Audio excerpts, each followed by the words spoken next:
Hello everybody, it's Joe from So Hi Do Vinyl Works, and today I'm going to be doing a sticker experiment to see if I can use some upcycled holographic material that was not intended for stickers to actually make printed stickers with.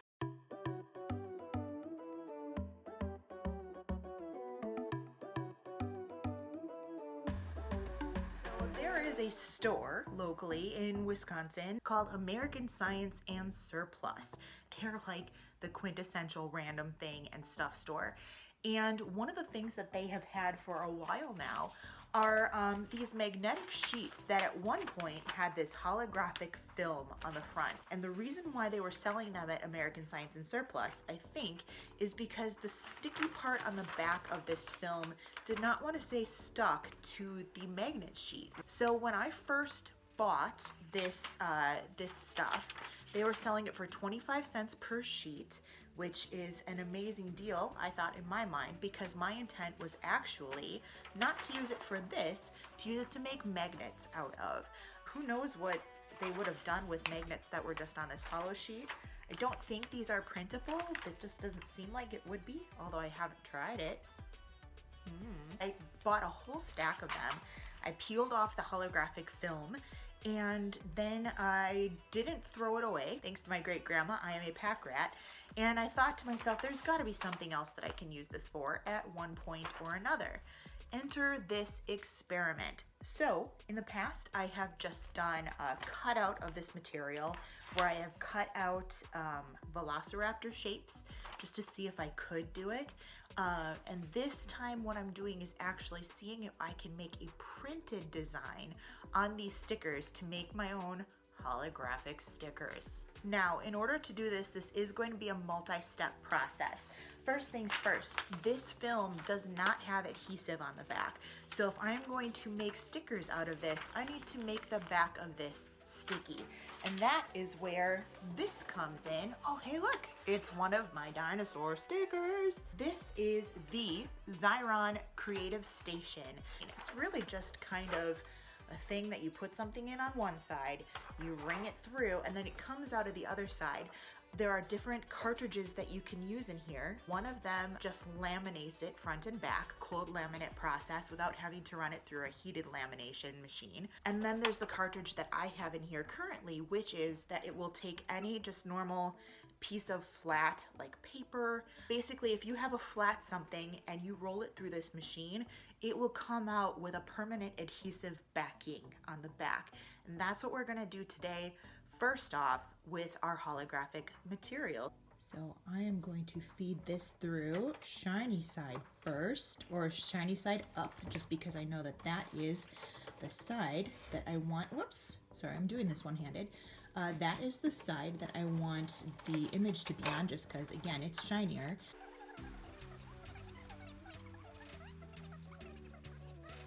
I'm just looking for the edge here to make sure that when I cut it, I'm not cutting through, there we go, that I'm not cutting through the edge of the material. I just want to cut through the sticker itself. Let me go over here.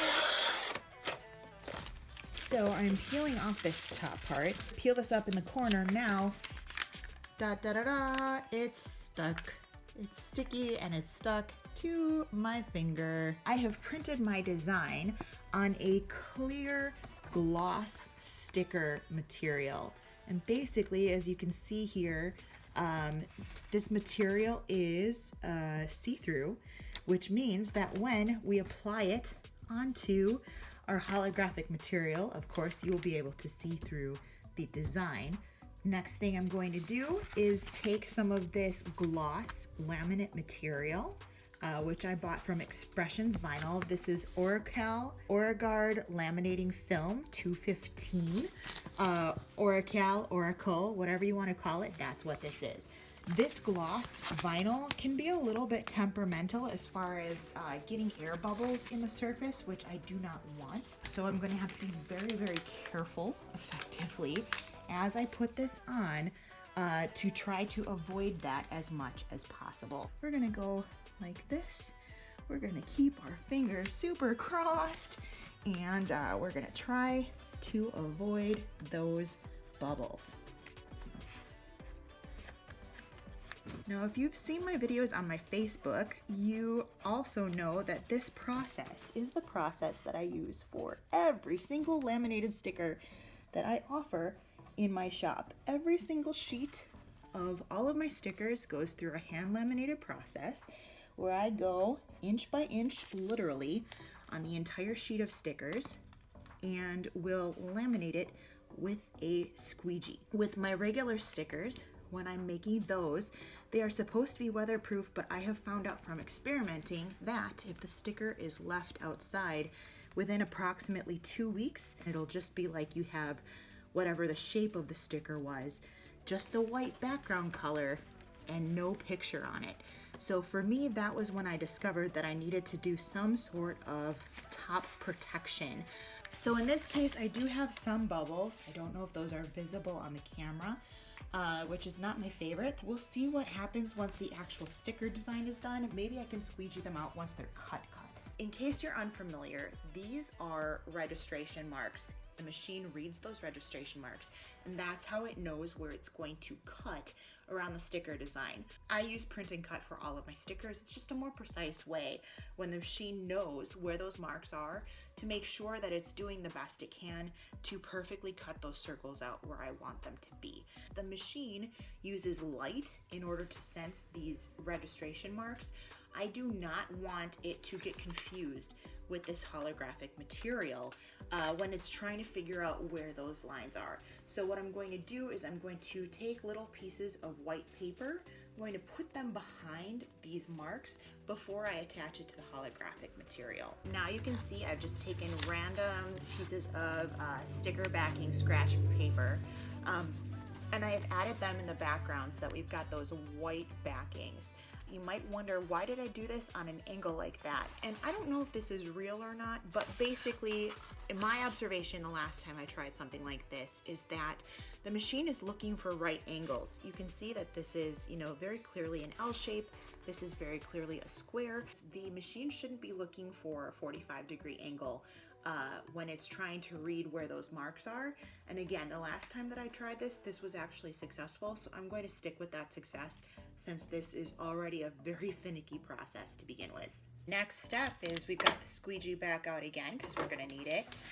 This plus this equals a whole sheet of holographic goodness, so that's what the next step is to use this full clear sticker sheet like a laminate and add it onto the holographic material.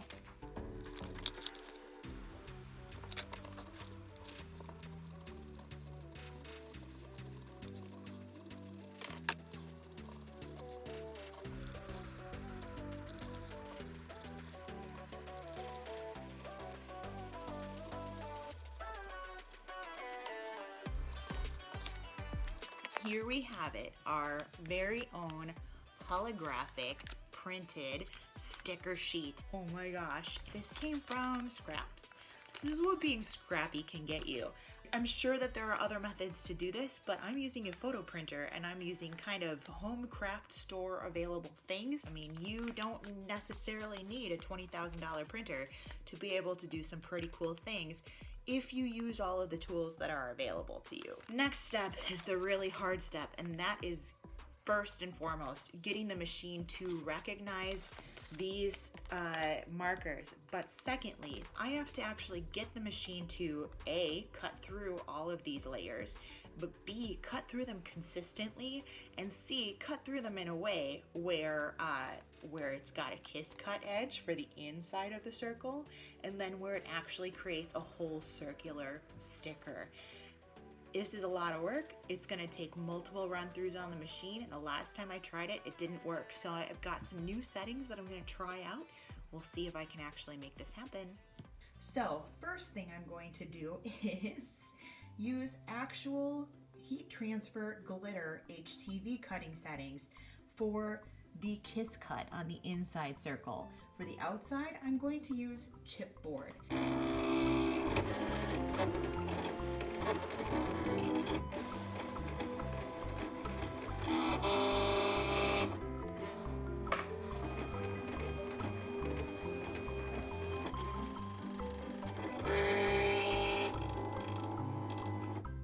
Now, one of the tricks I've discovered when I have issues with the registration marks working is that I will actually lower the cover of the silhouette just to keep interference from happening too much. So we're gonna try that on attempt number 2, but we'll still keep it open just so that I can quality check that it seems to be cutting in the right way.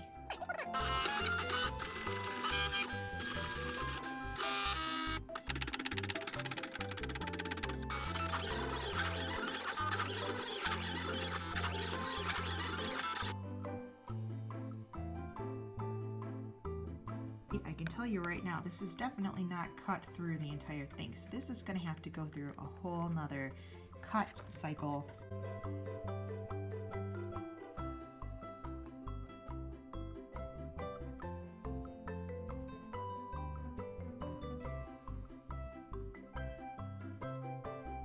You see how it's like, look, I'm ready to come off the cutting mat on this side, but this side is like, ha ha ha, nope, I'm stuck here forever. The blade, as it cuts through certain parts, must have a little bit more force on it than when it cuts through on the other side.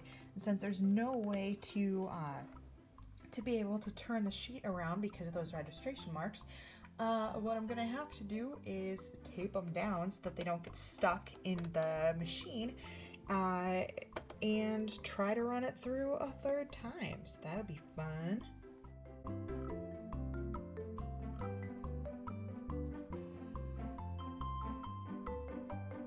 On the last time that I sent it through, I actually had the mat set up a full almost 1/4 inch off of where it was supposed to be, and it worked. So this time I purposely put it almost a full 1/4 inch off of where it was supposed to be, and it also seems to be working. You know what's super fun is when stuff finally does start coming off of it correctly, but then your cutting machine gets stuck on it and starts acting all persnickety.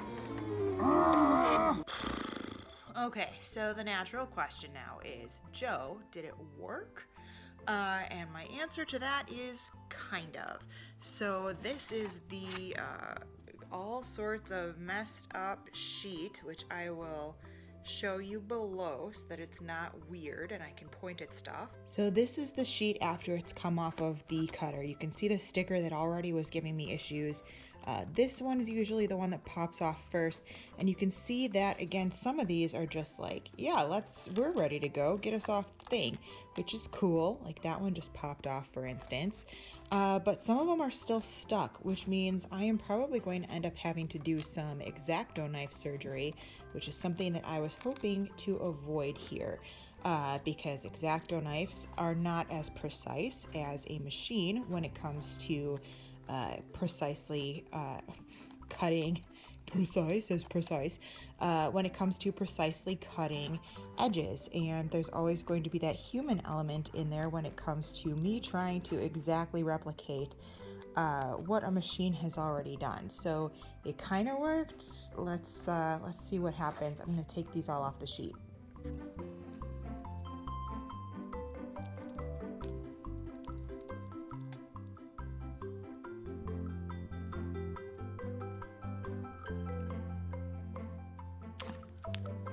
Okay, so 2 of them I just gave up on because they are pretty stuck in there. I don't think that they're gonna come off without a lot of X-Acto knife surgery. The rest of these, as you saw, did come off, some of them with more finagling than others. Now the challenge there is going to be, can I actually get the outer edge off of the sticker? You see how this part of it's actually coming off the way I wanted to, but the rest of it is stuck on there. And since we had the stickers already coming off of the sheet, when it was in the cutting machine, I can't send it through another time. So I don't know what the ultimate solution is to that. Obviously, again, I've got a cutting machine so that I don't have to go through with an X-Acto knife every single time. And it's not something that I want to spend my time doing anyway, but I also want to be able to do these. So for now, we're going to call this a partially successful experiment. Partially successful because the image looks gorgeous when it's actually done, but partially not successful just because I still have to do some more testing. Maybe it's a matter of doing smaller sheets. Maybe it's a matter of not doing the kiss cut. In this case, just doing an edge to edge cut so that there's less times around for the blade to get caught up in the edges of things that aren't cut all the way through. I don't know what the answer is, but I do know that I love, love, love this sticker design and that I want to be able to make it, and holographic, hello.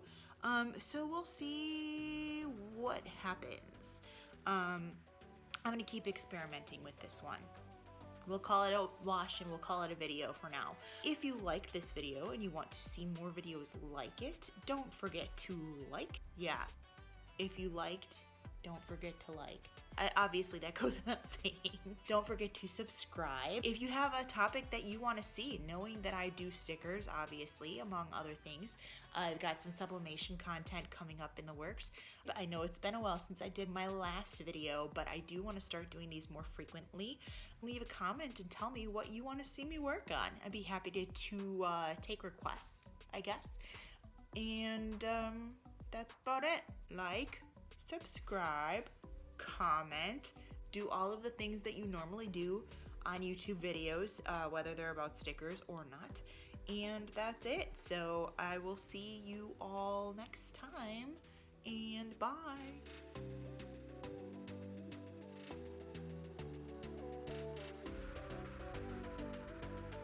Holographic dinosaur. Da na na na na na na na.